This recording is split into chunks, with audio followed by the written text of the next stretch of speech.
نحمدہ و نصلی علی رسولہ الکریم، اما بعد۔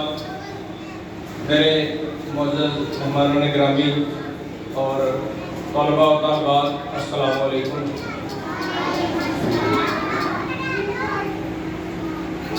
میں داؤد احمد آج آپ سب لوگوں کو بتانا چاہوں گا کہ یہ ملک پاکستان بنا کیسے۔ ہم اس کا جشن تو مناتے ہیں، پہلے بچہ ایک اسپیچ کر رہا تھا، اس نے تھوڑا سا ٹچ کیا ہے۔ ہم اس کا جشن تو مناتے ہیں، میرے خیال میں، میرے نزدیک ہمیں اس دن کو اس طرح سے، جس طرح ہم یہ باجے اور یہ ڈول ڈمکا اور یہ گانا بجانا کرتے ہیں، اس طرح سے نہیں منانا چاہیے۔ پاکستان بنا تھا قربانیوں سے۔ جس دن کو ہم یاد کرتے ہیں 14 اگست، اس دن کو اگر اس وقت میڈیا ہوتا، کیمرے اور ریکارڈنگ سسٹم ہوتی جس طرح آج موجود ہے، تو شاید وہ دیکھ کے ہم سے سویا نہ جاتا، ہم سے کھایا نہ جاتا، ہنسا نہ جاتا، خوش نہ ہویا جاتا۔ جو لمحات جو بیتے اس وقت، جو قربانیاں ہمارے آباء و اجداد نے دیں، جن قربانیوں کے بدلے میں یہ ملک ہمیں ملا، اور ہم نے اس کو سمجھ لیا کہ موٹر سائیکل کا سلنسر نکال کے روڈ کے اوپر شور مچانا، باجا بجانا، ڈول ڈمکا کرنا، یہ اس کی یاد ہے۔ اس کی یاد یہ نہیں، یاد یہ ہے کہ کوئی لاکھوں نہیں، اس سے بھی زیادہ لوگوں نے اپنے خون کے نذرانے پیش کیے۔ ایسے ہی نہیں بن گیا تھا۔ یعنی بر صغیر پاک و ہند میں اگر اتنی آسانی سے وہ ہمیں علیحدہ ملک دینا چاہتے تو پھر یہ اتنی قربانیاں نہ ہوتی، اتنے خون نہ بہتے، اتنے ہمارے آباء و اجداد شہید نہ ہوتے۔ وہ نہیں چاہتے تھے کہ ہم آزاد قوم کی طرح رہ سکیں، ہم اپنا مذہب، ہم اپنا دین اور اپنا اسلامک نظریہ آزادی سے انجوائے کر سکیں۔ وہ نہیں چاہتے تھے، وہ ہمیں غلام بنا کے رکھنا چاہتے تھے۔ یہ ہمارے بڑوں کی، آباء و اجداد کی قربانیوں کا نتیجہ ہے۔ ہمیں چاہیے کہ ہم اس دن کو اس یاد کی نسبت سے منائیں کہ کس طرح سے ہمارے بڑوں نے خون پیش کیا۔ آج ہم ان کے نقش قدم پہ چل رہے ہیں، ہماری کوئی قربانی ہے اس ملک کے۔ ہم نے تو بس یہ کیا، اس ملک کو سب نے، چھوٹوں سے لے کے، ریڑھی والے سے لے کے، وزیر اعظم، پرائم منسٹر اور چیف آف آرمی صاحب تک، میری بات یہ آنیئر ہو جائے تو ہو سکتا ہے آج کل پکڑ کا دور ہے، میں پکڑا جاؤں، لیکن سب نے کھایا، اس ملک کو سب نے کھایا۔ حالانکہ یہ ملک تو بنا تھا خون پیش کر کے، ماؤں کی، بہنوں کی، بیٹیوں کی عزت نیلام ہوئی، اس کے بعد جا کے یہ ملک ملا۔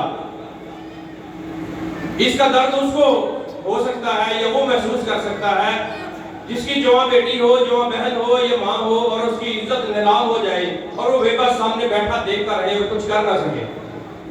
وہ شاید یہ درد محسوس کر سکے، چونکہ ہم نے دیکھا نہیں یا ہمیں اندازہ نہیں، احساس نہیں، تو ہم اس کو جشن کے طور پر مناتے ہیں۔ حالانکہ اس کو یاد کے طور پہ منانا چاہیے کہ ہمارے ساتھ بیتی کیا تھی، ہوا کیا تھا۔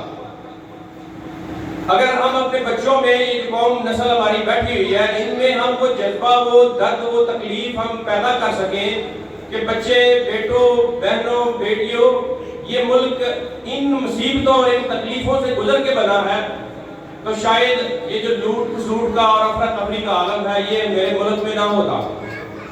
ہم بھول گئے اپنے بچوں کو یہ سکھانے میں، اپنی نئی نسل کو یہ سکھانے میں ہم نے غفلت کی۔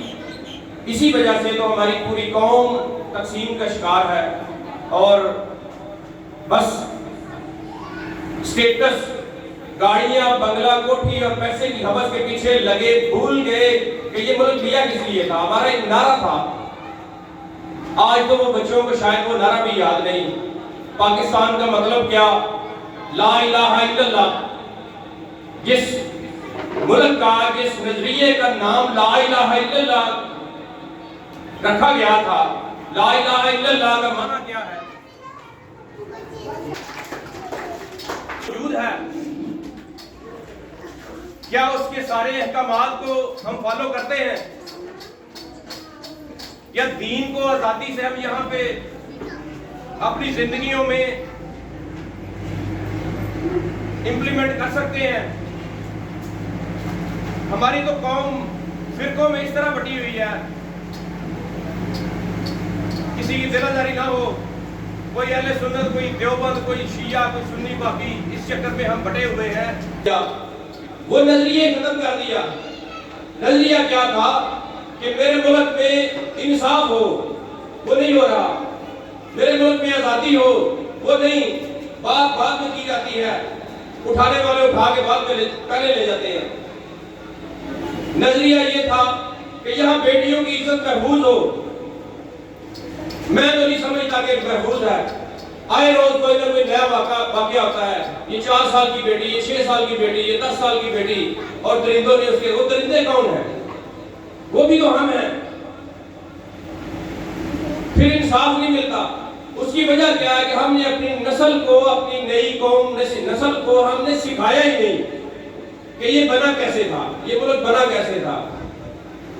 ضرورت اس بات کی ہے کہ ہم اپنے بچوں کو ایجوکیٹ کریں، وہ تاریخ دہرائیں، ہم ان کو یاد کروائیں، لمحہ بلمحہ بھی یاد کرواتے رہیں۔ یہ دن 14 اگست والا خاص نہیں ہے، ہر دن خاص ہے۔